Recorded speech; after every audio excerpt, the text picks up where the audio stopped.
Hi guys, welcome back to പുതിയ video. എന്താണ് exit Paul?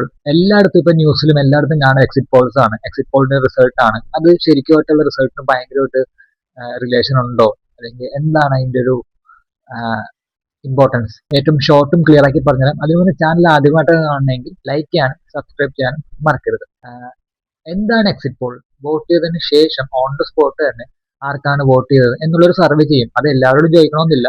10 പേരിൽ ഒരാളോടോ 20 പേരിൽ ഒരാളോടോ വെച്ചായിരിക്കും അവർ സർവേ നടത്തുന്നത്. ആ ഒരു ബേസിസിലാണ് എക്സിറ്റ് പോൾസ് അവർ പബ്ലിഷ് ചെയ്യണത്. ഇത് ഒരു ഏജൻസി അല്ല, പല ഏജൻസീസും നടത്തും. അതുപോലെ കുറച്ച് ഏജൻസീസ് നടത്തിയ എക്സിറ്റ് പോൾസിന്റെ റിസൾട്ട് ആണ് ഇപ്പോൾ പബ്ലിഷ് ചെയ്തേക്കുന്നത്. ഇതാണ് എല്ലാ ന്യൂസ് ചാനൽസിലും ഇപ്പൊ കാണുന്നത്. സോ കുറച്ച് എക്സിറ്റ് പോൾസിന്റെ റിസൾട്ട് ഇവിടെ കാണിക്കാം. ചില ചില കമ്പനീസ്, ചില ചില ഏജൻസീസ് നടത്തിയത്.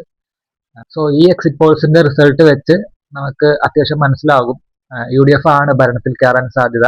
10 വർഷത്തിന്റെ LDF ഭരണം അവസാനിക്കാൻ പോവുകയാണെന്നാണ് എക്സിറ്റ് പോൾസ് പറയുന്നത്. പക്ഷെ നമുക്കൊരു 100% നമുക്ക് പറയാൻ പറ്റത്തില്ല. കാരണം വോട്ട് ചെയ്ത എല്ലാ ആൾക്കാരോടും ചോദിച്ചല്ല ഈ സർവേ നടത്തുന്നത്. എന്നാലും മെജോറിറ്റി ഇതിൽ ഉൾപ്പെട്ടിട്ടുണ്ടാവാം. സോ ആ ഒരു ബേസിസിലാണ് എക്സിറ്റ് പോൾസിന് ഇത്ര ഇമ്പോർട്ടൻസ് വന്നത്. സോ നെക്സ്റ്റ് വീഡിയോയിൽ കാണുന്നവരെ ബൈ.